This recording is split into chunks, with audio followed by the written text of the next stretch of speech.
My talk to you today is about converting failure into fuel to fly.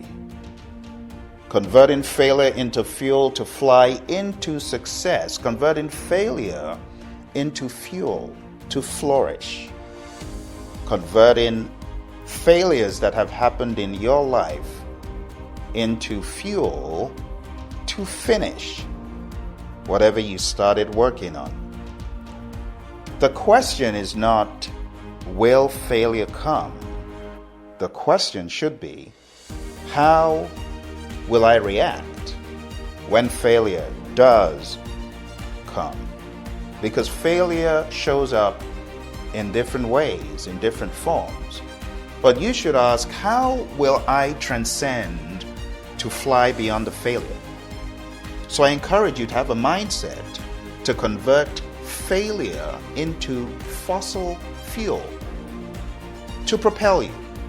I want you to take the carcass of failure and convert that into fossil fuel for your success. And there are 10 ways I will share with you today about how to achieve that. Number 1, when failure comes, you got to have the kryptonite. And that is motivation and inspiration. Motivation, as the great Zig Ziglar said, is like bathing. You don't say, I had one yesterday, so I won't have one today. No, you motivate yourself consistently. You motivate yourself before the failure. You motivate yourself in the failure. You motivate yourself outside of the failure before the next round comes. Failure is nothing more than fossil fuel for your success, depending on if you are motivated to see it as such. So I want to encourage you to daily motivate yourself, to understand that we are different from the animals in that we can inspire and motivate ourselves by tuning into the right frequencies, by tuning into the right motivational sources. Surround yourself with positive imagery, positive words. That's step 1. Without a healthy dose of motivation, when failure comes, you will succumb. But if you are motivated consistently, you will find it a lot easier to convert failure into fuel. One of my heroes in business, the great Steve Jobs. Everyone knows Apple as it is today. It started off with 2 guys in a garage, Wozniak and Jobs, and we all know it as a multi-billion-dollar business. But did you know that Steve encountered failure in the very company he began? He was fired. And if you read the story, John Scully was CEO at the time, but Steve had become a little bit too toxic and over the top for people, and he was dismissed from Apple. And the dismissal made him realize that his passion for his work exceeded the disappointment of failure.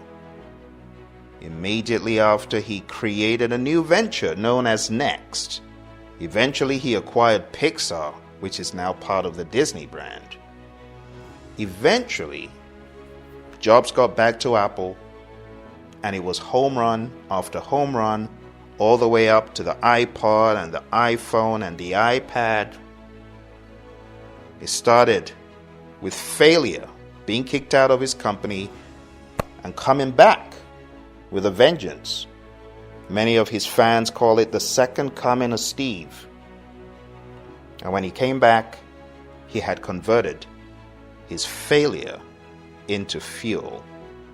Steve said, I didn't see it then, but it turned out that getting fired from Apple was the best thing that could have ever happened to me. You got to create that fuel from your failure. Number 2, train your brain. Now, without getting too deep into the sciencey parts of it, without getting deep into the trenches of brain activity, it is safe to say your subconscious mind is most active right when you wake up. And you can train your brain to use this subconscious activity that you can experience and dial into for the first 20 minutes of your waking hours to think positively and accomplish a lot more throughout your day. Whether you are a person of faith or not, dial into a positive message. Dial into positive thinking. It's absolutely free. Believe that it will improve you, and it will. Get into the habit of being self-nurturing. What are you feeding yourself with when you wake up? Beyond the physical body, more importantly, it's what goes into the mind, because that will sustain you. All through the day, I encourage you to surround yourself with positive messages and positive thinking. Point number 3, self-belief. Develop a sense of self-belief. Do you believe in yourself? Do you believe that you are the very best version of yourself right now? And if not, what are you doing to improve that? What are you doing to take that up a notch? I say jail your fails. Jail your feelings associated with your fails by self-belief. To jail your fails, to jail those feelings about your fails, you need to develop a sense of self-belief and consistently sustain that self-belief. There will be people around you who tell you you're doing great, you're doing well. Dial into such understanding of yourself, not to feel complacent, but to build yourself up in self-belief talk. Another case in point of someone who converted failure into fuel is the great Albert Einstein. And the word Einstein is often linked with the word genius. But did you know that Einstein could not speak fluently until the age of 9? His rebellious nature led to expulsion from school, and he was refused admittance to Zurich Polytechnic School. His earliest setbacks, however, did not stop him from winning the Nobel Peace Prize in physics in 1921. After all, he believed failure is fuel to fly. He believed that success is failure in progress.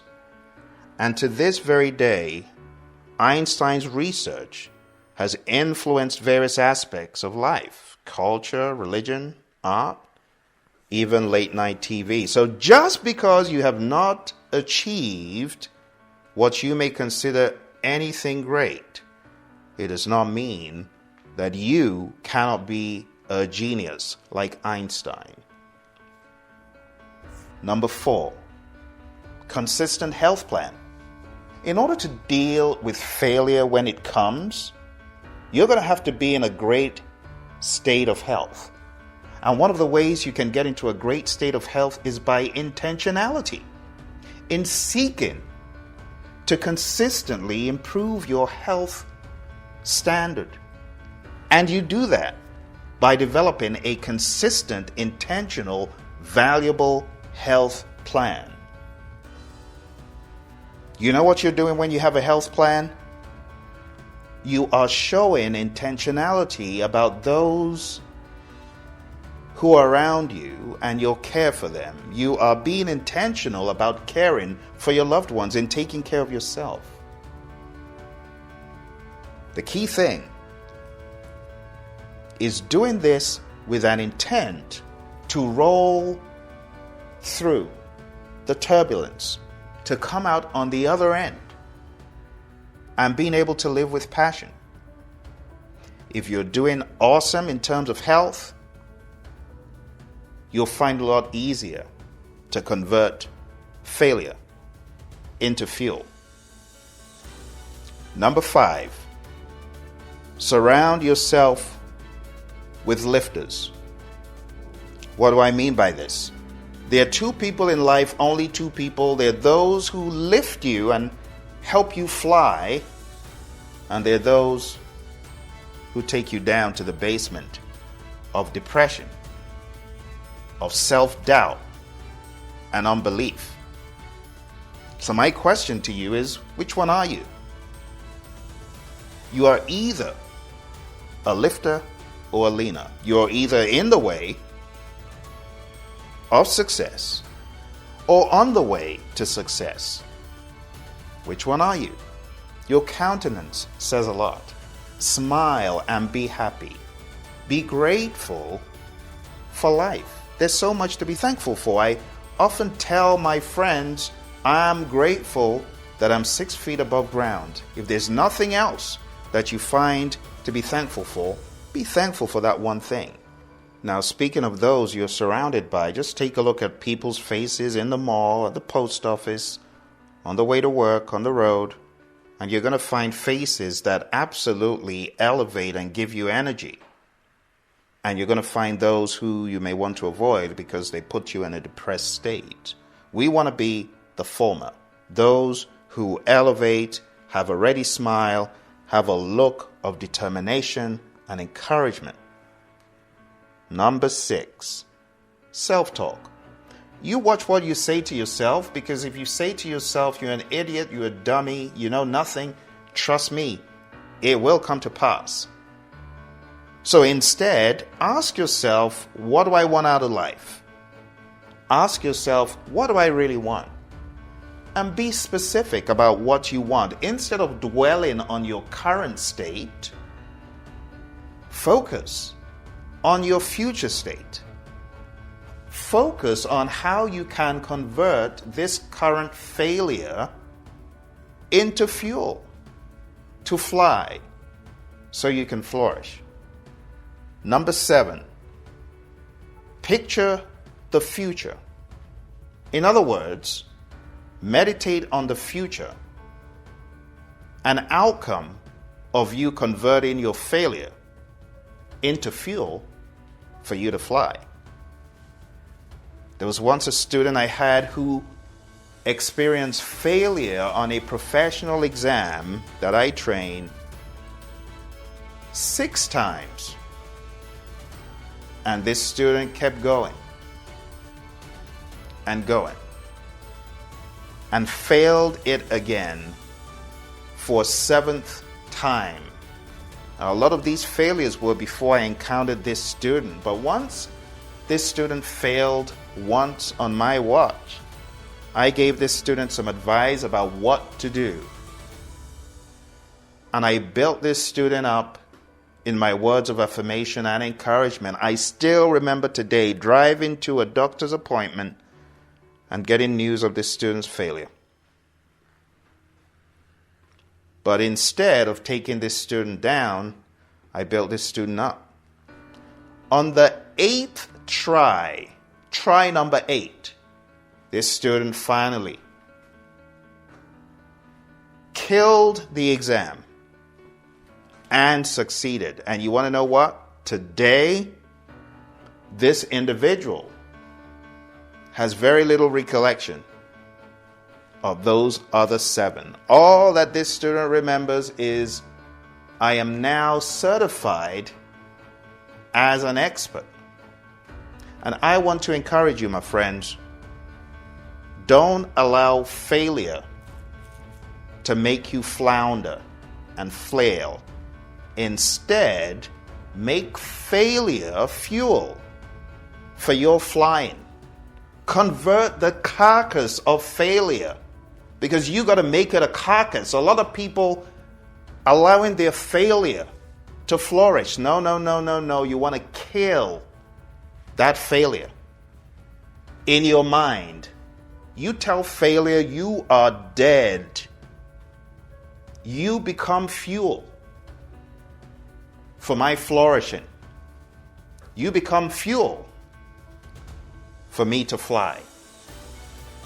And this is where picturing the future comes in, because you gotta let your imagination run wild into the land of flourishing. You gotta allow your mind see hope and creativity. You gotta latch on to a belief of the future, even in the middle of failure. So how do you do it? You tell yourself, I'm a miracle maker. It's a coaching belief that I have as a coach. I see you as a miracle maker. I see you as a champion. I see you as one who has a high tolerance for ambiguity, one who has a high tolerance for pain. So I don't care whatever failure you've been through. You got to make that fail gain. Even in the middle of temporary pain, you got to tell yourself, I'm rolling with the punches. I'm going for the kill. You don't kill me, I kill you, failure.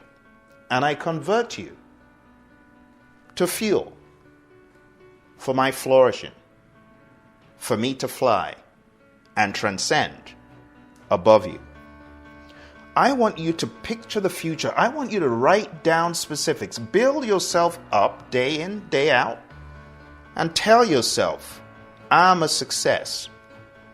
There's going to be ebbs, there's going to be flows, there's going to be impediments, there's going to be obstacles, there's going to be blockers, there's going to be slumps, and of course, failure.